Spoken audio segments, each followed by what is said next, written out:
most, in a rudimentary scale, you can cut yourself a viewfinder out of a simple piece of cardboard. And you'll see this. You'll see plein air painters out in the landscape. They will either have one of these, or you can buy at the art store one of these viewfinders here. These are kind of handy because they have a slide that gives me different rectangular proportions, like 8 by 12, 9 by 12, 11 by 14. Turn it over, 12 by 16, 8 by 10. So these are all standard rectangular sizes, but I can slide this to get what I want.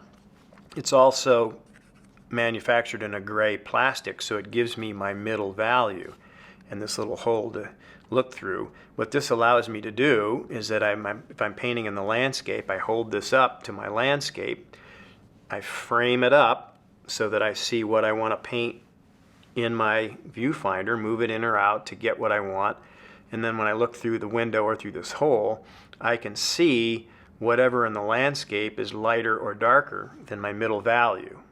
As I said, we'll get into that later. But that's essentially what you're doing. You're looking and saying, you start with your why. Why am I doing this painting? Ooh, I like those apples and those oranges, or these bananas and lemons. Those look really cool. Or, wow, you know, there's Half Dome and the Royal Arches up in Yosemite. You know, that's just absolutely gorgeous. I want to capture that. But how much of it do I want to capture? So that's what you do, is you, just like with a camera, you frame that up and you go, okay, that's what I want. That captures my why the best way that I can, that looks good to me. What's this called? This is called a viewfinder. And this is essentially a viewfinder too. This is just homemade.